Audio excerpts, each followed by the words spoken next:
Awesome একটা view.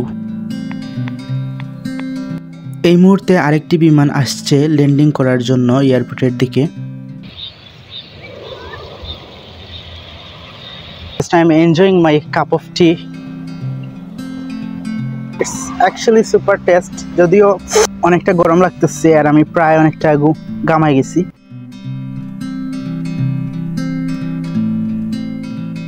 Intro তো দেখে ফেললেন, এখন ব্লগটা শুরু থেকে শুরু করা যাক।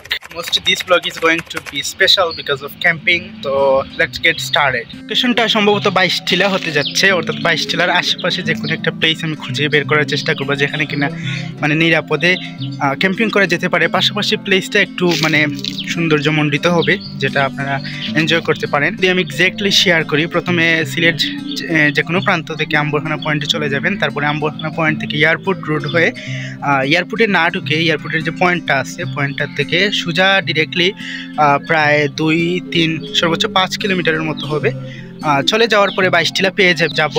তো যাই হোক, 22 টিলার আশেপাশে অনেক নিরাপদ পাহাড়ি এলাকা আছে, তো চেষ্টা করবো সেখানের পাশে কোনো একটা জায়গায় ব্লগটা করার জন্য। তো সাথেই থাকুন।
ভিউয়ার্স, এটাই হচ্ছে সেই কাঙ্ক্ষিত আসলে 22 টিলার পাশে যে পাহাড়টা বলতেছিলাম আগে।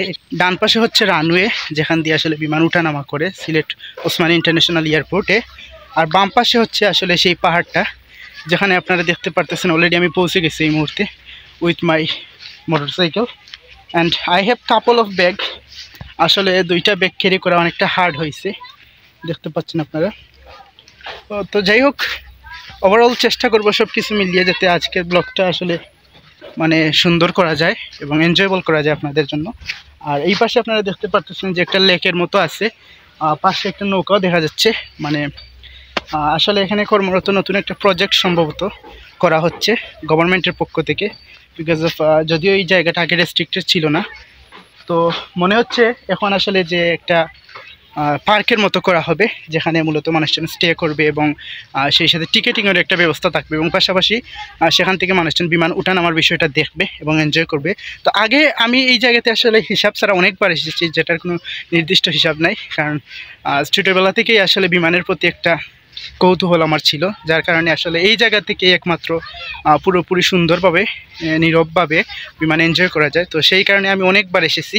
তো যাই হোক, পার্ক করার কারণে একদিকে প্লাস পয়েন্ট, গভর্নমেন্টের একটা ট্যুরিজম সেক্টর তৈরি হলো, পাশাপাশি একটা ব্যাড পয়েন্ট আছে, বিকজ অফ মানুষজন, বাঙালি তো আমরা, মানুষজন এসে এনজয় করে বিভিন্ন ধরনের চিপস টিপস এই সেই পানির বোতল ইত্যাদি খেয়ে আবার ফেলে যাবে। তো এটা হচ্ছে প্রবলেম। তো যাই হোক, আর কথা না বাড়িয়ে শুরু করতে যাচ্ছি ক্যাম্পিং।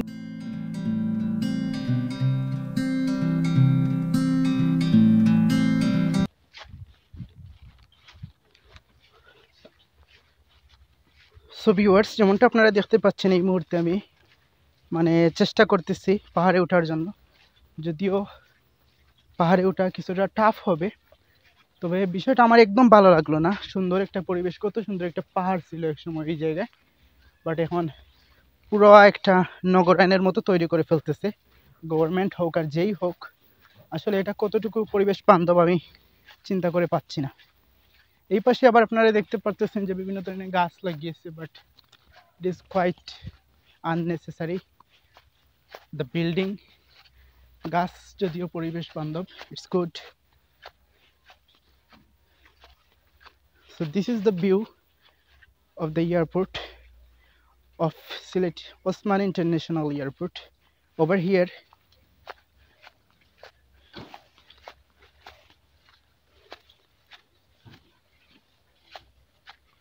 it's very tough.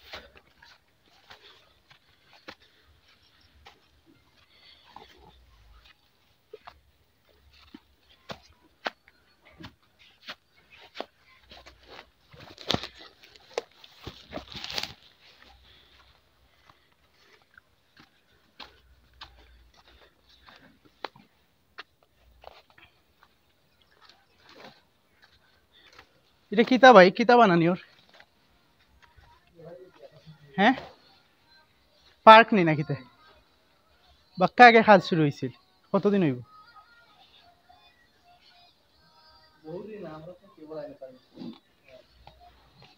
কত সুন্দর টিল্লাটা আছিল, পার্ক বানাইয়া নষ্ট করিয়া ফেলাই যাচ্ছে।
ভিউয়ার্স, দেখতে পাচ্ছেন এই মুহূর্তে আমি আছি হচ্ছে যে পাহাড়ে ক্যাম্পিং করার কথা ছিল, আসলে ওই পাহাড়ে যেহেতু আগে বলেছি যে পার্কের কাজ চলতেছে, তো সেই হিসাবে লোকজন ওখানে যে ফোরম্যান যে, তো ও বলতেছে যে ভিডিও করা নিষেধ।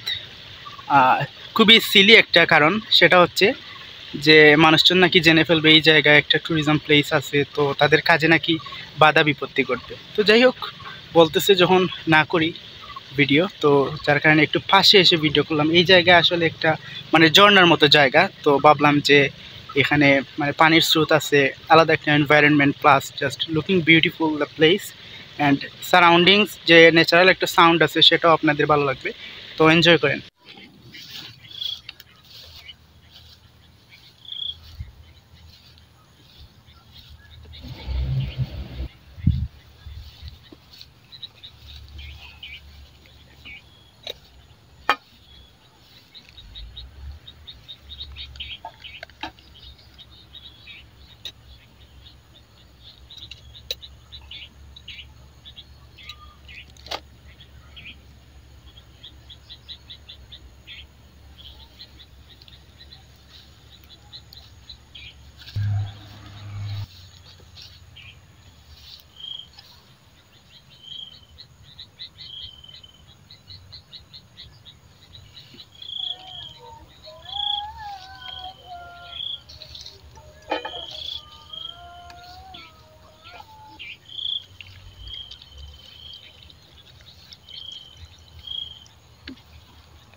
সো গাইস, চলতেছে পিকনিক অলমোস্ট।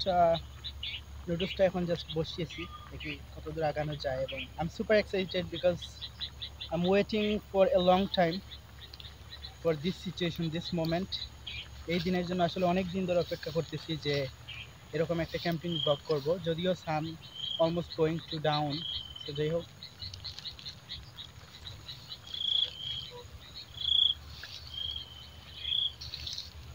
সো ভিউয়ার্স, যেমনটা আপনারা দেখতে পাচ্ছেন, আসলে এখন আসলে চেষ্টা করবো একটু ট্রাই করার জন্য, কতটুকু কেমন হলো জানি না, শেয়ার করব আপনাদেরকে। আসলে ফার্স্ট টাইম এক্সপিরিয়েন্স, একটু ভুলভ্রান্তি থাকতেই পারে, নতুন একটা অভিজ্ঞতা, আশা করি আপনারা এনজয় করবেন। আর পাশাপাশি আপনারা দেখতে পাচ্ছেন যে প্লেসটা খুবই শান্তশিষ্ট, যদিও মানে আলো অলমোস্ট গোয়িং টু ডাউন, সূর্যটা প্রায় শেষের দিকে আলো। তো যাই হোক, চেষ্টা করব এখন একটু ট্রাই করে, তারপর দেখা যাক, একটু কফি ট্রাই করা যেতে পারে, তো সাথেই থাকুন। So viewers, it's actually super test, যদিও অনেকটা গরম লাগতেছে আর আমি প্রায় অনেকটা গামায় গেছি, বিকজ অফ আপনারা তো জানেন রান্না করার এক্সপিরিয়েন্স আসলে it's quite harder. However, I enjoyed today's journey. Yeah, it's good overall. If I going to marking, যদি আমি আজকের এই অ্যারেঞ্জমেন্টটাকে যদি আমি মার্কিং করতে যাই তাহলে খারাপ না। ওভারঅল 10-এর মধ্যে 8 দেয়া বাধ্যতামূলক, মানে দিতেই হবে। তো আমি এখন কফির জন্য আগাচ্ছি, চেষ্টা করব একটু কফিও ট্রাই করার জন্য আজকের জন্য। তো যাই হোক, going to prepare everything. So here is my cup for today. It's amazing, a brand new cup. So একটু ক্লিন করে নেই, ব্র্যান্ড নিউ থাকলে যা হয় আর কি, ম্যানুফ্যাকচারার তো আর আমার জন্য ক্লিন করে রাখেনি পেপারগুলো। তো যাই হোক, আসলে যদিও আমরা বাঙালি এগুলা প্রয়োজন নাই, তারপরেও মনে করেন আছে না একটা শৌখিন ভাব, তো সেই হিসেবে পথ আর necessary. here is the coffee. তো আরেকটা বিষয় ক্লিয়ার করি, আজকের এই ক্যাম্পিংয়ে যতগুলো মানে ময়লা বের হবে, মনে করেন প্যাকেটজাত বা খোসা বলেন, তো সব কিছু আসলে মানে যাওয়ার সময় আমি ইনশাল্লাহ ক্লিন করে সাথে করে নিয়ে যাব, কারণ প্রকৃতি আমাদেরকে সংরক্ষণ করতে হবে। আমরা যেরকম প্রকৃতি থেকে স্বাদ আস্বাদন করতে পারি, রিল্যাক্সেশন মানে গ্যাদার করতে পারি, তো সেই সাথে আসলে প্রকৃতিটাকে যদি আমরা সংরক্ষণ না করতে পারি, তাহলে পরবর্তী প্রজন্মের জন্য এটা একটা হুমকি স্বরূপ হয়ে দাঁড়াবে। একটা বিষয় ক্লিয়ার করি, পূর্বেই বলেছি আমি যে ছোটোবেলা থেকেই বিমানের প্রতি একটা মানে প্রচুর আগ্রহ উদ্দীপনা ছিল। তো সেই হিসেবে আজকের ফার্স্ট ক্যাম্পিংটা আমি করতেছি মানে সিলেট ওসমানী ইন্টারন্যাশনাল যে এয়ারপোর্ট 22 টিলার পাশে যে রুটটা আছে ওইটার পাশেই। তো ওভারঅল এক্সপিরিয়েন্স যদি বলি, আমি এক পাশে নেচারের মধ্যেই আমি আছি, এবং অন্যদিকে হচ্ছে আপনাদের পাশে রানওয়ে। তো প্রতিনিয়ত আসলে শব্দ শোনা যাচ্ছে বিমানের। তো পাশাপাশি রান্নার প্রতিও একটা প্যাশন আমার ছোটোবেলা থেকেই। তো সেই হিসেবে আসলে সব কিছু মানে একসাথে মিলে যাচ্ছে আর কি। আপনারাই বাদ বাকি রিলেট করে ফেলেন। তো কেমন হলো জানাবেন আজকের এই ব্লগটা। যদি ভালো লাগে তাহলে অবশ্যই তো সাবস্ক্রাইব করবেন। যদিও আমার এই চ্যানেলটা হচ্ছে মূলত ট্রাভেলকে ঘিরে, তো পাশাপাশি আমি চেষ্টা করতেছি একটু মোটো ব্লগ এবং সেই সাথে ক্যাম্পিংয়ের একটা মানে সামারি তুলে ধরার জন্য। কারণ আপনারা জানেন যে কোনো জায়গায় যদি আমরা পিকনিক করি বা ট্রাভেলিংয়ে যাই, তো সেক্ষেত্রে আসলে আমাদেরকে খাওয়া দাওয়া বা স্ন্যাক নেওয়ার প্রয়োজন পড়ে। তো তাই ভাবলাম কেন না এরকম একটা আইডিয়া নেওয়া যেতে পারে, যাতে আপনারা সব কিছুর একটা মানে একটা আইডিয়া পান, পাশাপাশি বিষয়টা আরও এনজয়েবল হয়ে ওঠে।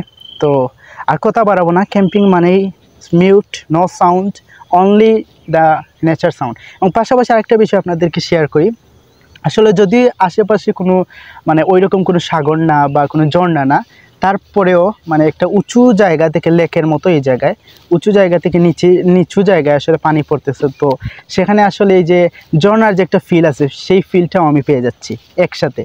মানে একের ভিতরে সব, যেটাকে বলে আর কি, এক ব্লগের মধ্যে সব কিছু কাভার হয়ে যাচ্ছে। তো যাই হোক, অলমোস্ট আমার পানি রেডি হয়ে যাচ্ছে, এটা আসলে ফুটতেছে। আর অবশ্যই আপনারা মানে কমেন্ট করে জানাবেন যে ব্লগটা আসলে কেমন লাগলো আপনাদের, আর কীরকম ব্লগ আপনারা চান, কোন জায়গায় আপনারা আমাকে দেখতে চান। তো এটা সম্পর্কে যদি আমাকে একটা আইডিয়া দেন আপনারা কমেন্টের মাধ্যমে, তাহলে আমি পরবর্তীতে একটা দিক নির্দেশনা পাই আর কি।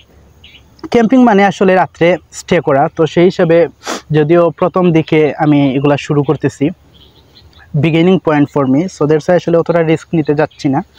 কারণ আপনারা জানেন যে বাংলাদেশের প্রত্যেকটা প্লেস আসলে সিকিউর না ওই রকম। তো সেই হিসাবে আর কি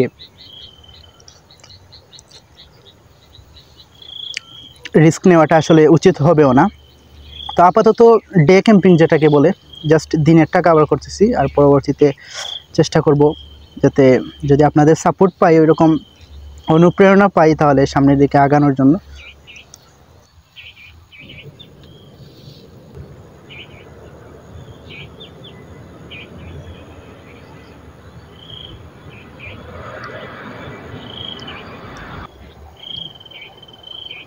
সো ভিউয়ার্স, সব কিছু মিলিয়ে মানে ব্লগের প্রায় শেষ প্রান্তে আছি। Just I am enjoying my cup of tea. পাখি উড়ে যাচ্ছে, আপনারা দেখতে পাচ্ছেন পিছন দিক দিয়ে, একসাথে পাখির মেলা যেটাকে বলে।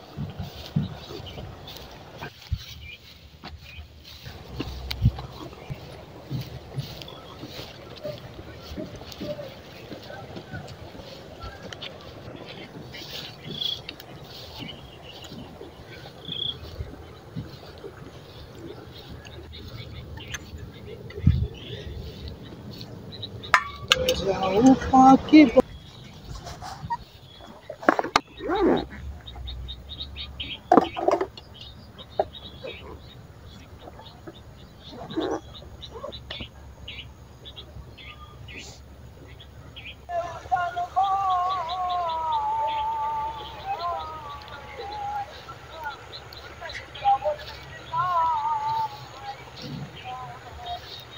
সো ভিউয়ার্স, এই পাশে আপনারা দেখতে পাচ্ছেন যে ওভারঅল ক্যাম্পিং আজকের জন্য আসলে ক্লোজড। তো সব কিছু মিলে দুর্দান্ত ছিল আজকের অভিজ্ঞতা। তো আমি কাপল অফ ব্যাগ নিয়ে এসেছিলাম, যেখানে দেখতে পারতেছেন একটাতে হচ্ছে আমার গেজেট বা গিয়ার যেটাই বলেন, ইকুইপমেন্টগুলো, আর এক পাশে হচ্ছে আমার মানে কুকিংয়ের জন্য যে ইকুইপমেন্ট দরকার সেগুলা। তো যাই হোক, আজকের ব্লগটা আসলে অসাধারণ ছিল। অ্যান্ড সারাউন্ডিং যদি দেখাই, সামনে দিয়ে আপনারা দেখতে পাচ্ছেন একটা লেকের মতো আউটস্ট্যান্ডিং, আর বাম পাশে আপনারা দেখতে পাচ্ছেন যে একটা মানে গার্ড ওয়াল বা বেষ্টিত এলাকা, সেটা হচ্ছে এয়ারপোর্টের ভিতরের সাইড। এবং ডান পাশে হচ্ছে আপনারা দেখতে পাচ্ছেন 22 টিলার এলাকা বা 22 টিলার যে রাস্তাটা গেছে। তো সব কিছু মিলে এখানে আসলে একটা খাদ দেখতে পাচ্ছেন। তো এটা আসলে পার হতে হলে একটা সাঁকুর মতো দেয়া আছে। আর আপনাদেরকে যে ঝর্ণার কথা বলেছিলাম, মানে অনেকটা ঝর্ণার মতো ফিল, এটা হচ্ছে এইরকম। কাছ থেকে যদি দেখাই, আসলে এই লেকটা দেখে অনেকটা মনে পড়ে গেল মাধবপুর লেকের কথা।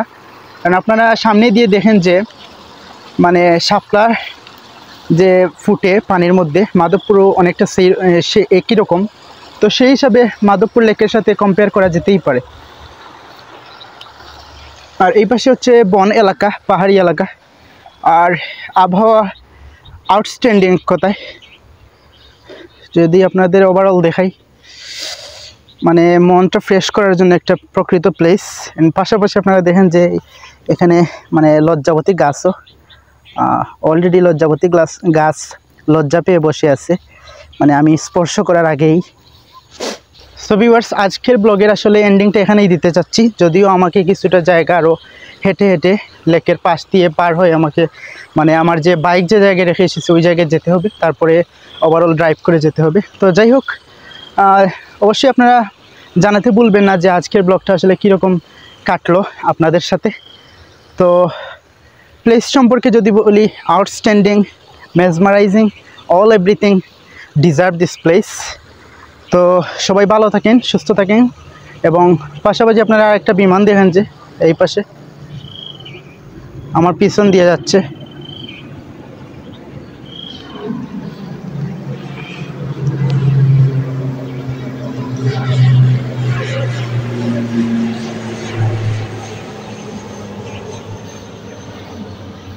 তো যেটা বলছিলাম গাইস, সবাই ভালো থাকেন, সুস্থ থাকেন। পরবর্তীতে ভিন্ন ধর্মী একটি ট্রাভেল ব্লগে আপনাদের সাথে দেখা হবে। তো ততক্ষণ পর্যন্ত সাবস্ক্রাইব করে আমার পাশেই থাকেন। আল্লাহ হাফিজ।